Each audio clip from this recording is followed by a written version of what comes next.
Welcome students. आज के video में हम पढ़ने वाले हैं विषम तलीय रेखाओं के बारे में। स्टूडेंट्स, हम जानते हैं कि एक समतल में दो रेखाएं एक दूसरे को प्रतिच्छेद कर सकती हैं, समांतर हो सकती है या फिर संपाती हो सकती है।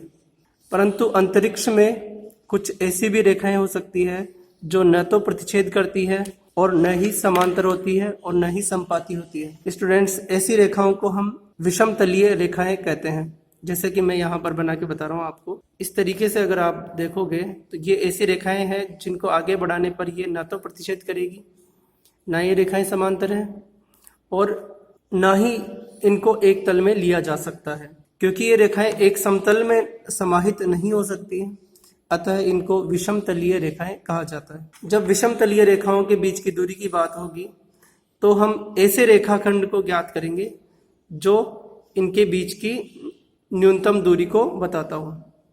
जैसा कि आप इस चित्र में इसमें देख सकते हैं, यहाँ पर ये जो रेखाखंड है ये विषम तलीय रेखाओं के बीच की न्यूनतम दूरी को प्रदर्शित करता है। दो विषम तलीय रेखाओं के मध्य न्यूनतम दूरी से अभिप्राय एक ऐसे रेखाखंड से है जो एक रेखा के एक बिंदु से दूसरी रेखा पर स्थित अन्य बिंदु को इस प्रकार मिलाता है कि उसकी लंबाई न्यूनतम हो। यह न्यूनतम दूरी का रेखाखंड दोनों विषम तलीय रेखाओं पर लंब होता है। इस तरीके से मैं बता सकता हूँ इसको कि एक रेखा ये है और एक रेखा ये है, ये दोनों विषम तलीय रेखाएं हैं।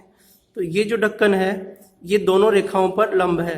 आप देख सकते हैं इस तरीके से, ये इस पर भी लंब है और इस पर भी लंब है। तो इस लंबवत रेखाखंड की जो लंबाई होगी वही विषम तलीय रेखाओं के बीच की दूरी होगी। त्रिविम ज्यामिति हम पढ़ रहे हैं, इसमें रेखाओं के समीकरण हमें सदिश रूप में या फिर कार्तीय रूप में दिए गए होते हैं। तो हम विषम तलीय रेखाओं के बीच की न्यूनतम दूरी को ज्ञात करने के लिए हम पहली रेखा है r equal to a1 vector plus lambda b1 vector और दूसरी रेखा है L2 r vector equal to a2 vector plus mu b2 vector. Students, हम जानते हैं कि अंतरिक्ष में किसी रेखा का समीकरण हमें बताना हो, रेखा पर एक बिंदु हमें दिया गया होता है जिसका स्थिति सदिश a वेक्टर होता है मूल बिंदु के सापेक्ष, और यह रेखा b वेक्टर के समांतर होती है। इस रेखा का समीकरण हो जाएगा r vector equal to a vector plus lambda b vector. अब यहाँ पर दो रेखाएं हैं, इनके मध्य की न्यूनतम दूरी ज्ञात करने के लिए हम इस सूत्र का उपयोग करते हैं। a2 vector minus a1 vector dot b1 vector cross b2 vector upon mod of b1 vector cross b2 vector, और हम पूरे का मापांक यहाँ पर लेते हैं क्योंकि जो दूरी है वो हमेशा धनात्मक होती है। स्टूडेंट्स, जब हम इस सूत्र का उपयोग करेंगे तब यहाँ पर तीन महत्वपूर्ण राशियाँ हमें निकालनी है। a2 vector minus a1 vector पहली, दूसरी b1 क्रॉस b2 और तीसरी mod of b1 cross b2 निकालेंगे। तीनों राशियाँ हम अलग से निकाल करके रख लेंगे और अंत में हम सूत्र में प्रतिस्थापित कर देंगे। प्रश्नों की शुरुआत करते हैं हम। प्रश्नावली 14.5 का क्वेश्चन नंबर 1। रेखाओं r vector equal to i cap plus 2j cap plus k cap plus lambda i minus j plus k, और दूसरी रेखा है r vector equal to 2i minus j minus k plus mu 2i plus j plus 2k के मध्य की न्यूनतम दूरी ज्ञात कीजिए। न्यूनतम दूरी, जिसको हम शॉर्टेस्ट डिस्टेंस कहेंगे, इसके लिए हम सूत्र काम में लेने वाले हैं। सबसे पहले हमें यहाँ पर दोनों रेखाओं के समीकरणों से हमें a1 a2 और b1 b2 की पहचान करनी है। तो यहाँ बहुत ही आसान है। यहाँ a1 वेक्टर जो है वो है i plus 2j plus k, b1 vector है पहली रेखा से i minus j plus k cap, दूसरी रेखा से है a2 vector 2i minus j minus k, और b2 वेक्टर है दूसरी रेखा से यहाँ पर 2i plus j plus 2k। अब हमें a2 माइनस a1 वेक्टर निकालना है, तो यहाँ लिखता हूँ मैं a2 vector minus a1 vector. आप घटा के लिख सकते हैं यहाँ पर सीधा सा 2i minus i cap minus j minus 2j minus 3j cap minus k minus 2k cap. तो ये हो गया a2 माइनस a1। अब हम b1 क्रॉस b2 निकालेंगे। b1 क्रॉस B2 ज्ञात करने के लिए हम सारणिक विधि काम में लेंगे। पहली पंक्ति में लिखेंगे हम I J K, दूसरी पंक्ति में B1 सदिश के गुणांकों को लिखेंगे। I कैप का गुणांक है 1, J कैप का है -1 और K कैप का है 1। इसी प्रकार तीसरी पंक्ति में हम B2 वेक्टर के गुणांकों को लिखेंगे 2, 1। अब हम इसे प्रथम पंक्ति से प्रसार करके ज्ञात करेंगे।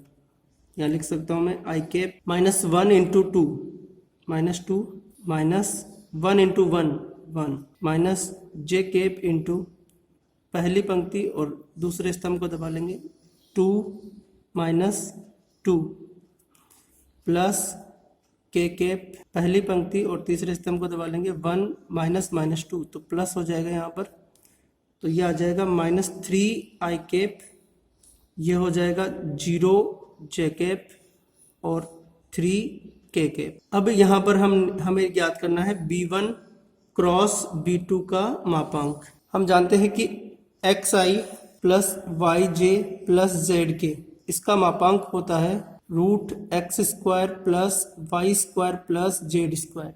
इसी से हम यहाँ पर मापांक ज्ञात करेंगे। इसका मापांक हो जाएगा -3² प्लस 0 प्लस 3² और ये हो जाएगा 9 + 9 √18।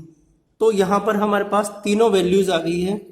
हम तीनों वैल्यूज हम न्यूनतम दूरी के सूत्र में पुट करते हैं। सबसे पहले यहाँ पर मैं लिखूंगा A2 माइनस A1 वेक्टर, ये है हमारे पास I minus 3J minus 2K dot B1 cross B2, ये है -3I plus 0J plus 3K cap upon B1 cross B2 का मापांक और ये है √18 और पूरे का हमें मापांक लेना है। यहाँ पर डॉट प्रोडक्ट का फॉर्मूला हम लगाएंगे A1 A2 plus B1 B2 plus C1 C2। I cap का गुणांक है 1 और यहाँ -3, तो ये हो जाएगा -3 इंटू 0 0 -2 इंटू 3 -6 अपॉन √18 का मापांक, तो यहाँ पर बन जाएगा -9 अपॉन √18 का मापांक।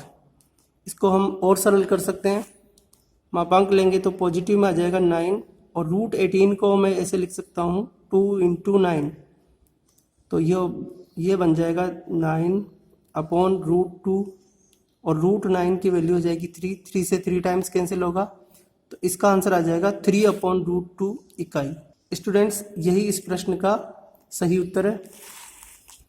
राजस्थान बोर्ड परीक्षा में ये प्रश्न 6 मार्क्स का पूछा जाता है। कई बार इस तरीके के प्रश्न पूछे गए हैं, ऐसे प्रश्नों की तैयारी रखें। अब हम करते हैं क्वेश्चन नंबर 2, जो कि कार्तीय रूप में दिया गया है। स्टूडेंट्स, कार्तीय रूप में अगर प्रश्न परीक्षा में आता है तब हमें इसके लिए अलग से सूत्र याद करने की जरूरत नहीं है, हम इसे भी उसी सूत्र की सहायता से हल करेंगे।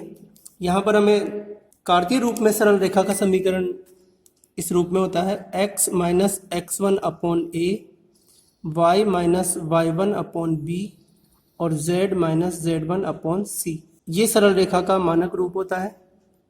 ये ऐसी सरल रेखा का समीकरण होता है जो बिंदु x1, y1, z1 से गुजरती है और जिसके दिक् अनुपात ABC के समानुपाती होते हैं। तो यहाँ पर इस मानक रूप से यहाँ हम तुलना करेंगे तो हमें A1 vector, B1 vector, A2 vector और B2 वेक्टर दोनों रेखाओं से हमें प्राप्त होंगे। पहली रेखा से अगर मैं देखना चाहूँ कि A1 वेक्टर क्या है, तो हम देख सकते हैं यहाँ पर x माइनस x1, तो यहाँ है minus I cap, y minus y1, तो यहाँ है माइनस j कैप और यहाँ है माइनस k कैप।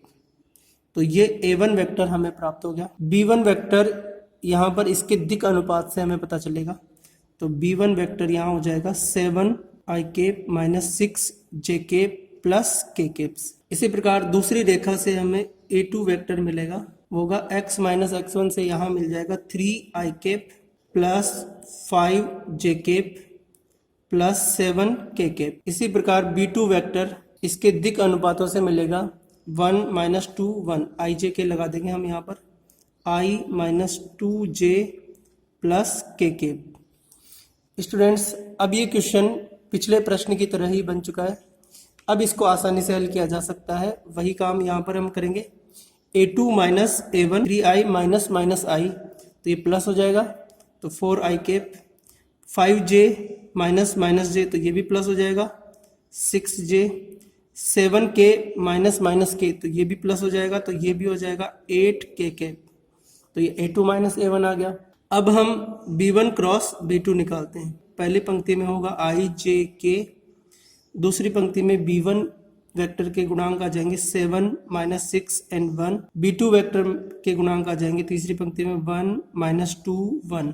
अब हम प्रथम पंक्ति से इसका प्रसार करते हैं। i cap minus 6 minus minus 2 minus j cap 7 minus 1 plus k cap, ये हो जाएगा माइनस 14 प्लस 6, तो ये बनेगा minus 4i cap minus 6j cap minus 8k cap. तो ये B1 क्रॉस B2 आ गया। अब हम इसका मापांक ज्ञात करते हैं। उसी सूत्र से आ जाएगा 4 का स्क्वायर 16, 6 का 36 एंड 64। जब हम इनको ऐड करेंगे तो ये आ जाएगा 116। अब हम यहाँ पर सूत्र लिखते हैं, लघुत्तम दूरी या न्यूनतम दूरी A2 minus A1 vector dot B1 cross B2 upon mod of B1 cross B2 पूरे का मापांक। यहाँ पर वैल्यूज पुट करते हैं हम। A2 minus A1 4i plus 6j plus 8k cap dot B1 cross B2 minus 4i minus 6j minus 8k cap upon B1 cross B2 का मापांक है रूट 116 और पूरे का मापांक। यहाँ डॉट प्रोडक्ट करेंगे तो वही सूत्र काम में आएगा, A1 A2 plus B1 B2 plus C1 C2। तो यहाँ मल्टीप्लाई करेंगे 4 इंटू 4 16, 6 इंटू 6 36 और 8 इंटू 8 64 अपॉन रूट 116 116। अगर हम यहाँ पर ऐड करेंगे तो ऊपर आएगा माइनस 116 और अपॉन में है रूट 116, पूरे का मापांक लेंगे तो ये हो जाएगा 116 अपॉन रूट 116। यहाँ कैंसिल हो जाएगा, ये आ जाएगा आंसर रूट 116। यहाँ इसको हल कर सकते हैं हम, ये 29 इंटू 4 116 होता है, तो यहाँ पर उत्तर आ जाएगा 2 रूट 29 इकाई। चौथा प्रश्न हम करते हैं इस प्रश्नावली का, जिसमें रेखाएं दी हुई है। R vector equal to 1 minus t i cap plus t minus 2 j cap plus 3 minus 2 t k cap, और दूसरी रेखा है r vector equal to s plus 1 i cap plus 2s minus 1 k cap minus 2s plus 1 k cap के मध्य न्यूनतम दूरी ज्ञात कीजिए। ये मोस्ट इंपॉर्टेंट क्वेश्चन है, एग्जाम में भी पूछा गया है ये। इसको हल करने के लिए हमें पहले रेखाओं को मानक रूप में लिखना पड़ेगा। सबसे पहले मैं पहली रेखा को मानक रूप में लिख करके बताता हूँ। आर वेक्टर इक्वल टू, मानक रूप वही है, r vector equal to a vector plus lambda b vector, इस रूप में होना चाहिए। हम अंदर मल्टीप्लाई करेंगे तो आई कैप इस दूसरे पद से मिलेगा माइनस 2 जे कैप और तीसरे से मिलेगा प्लस 3 के कैप। अब हम जो टी वाले पद हैं उनको अलग लिखते हैं, ये हो जाएगा minus t i cap plus T J cap minus 2 t k cap. तो अगली स्टेप में लिख सकते हैं आई माइनस 2 जे प्लस 3 के, और यहाँ पर तीनों पदों में से t कॉमन लेता हूँ मैं, तो बन जाएगा minus i cap plus j cap minus 2 k cap. अब ये मानक रूप में आ गया है। यहाँ पर ये वाला जो पद है ये a1 वेक्टर है और ये जो सदिश है ये b1 वेक्टर। इसी प्रकार हम दूसरे सदिश को भी बदलते हैं।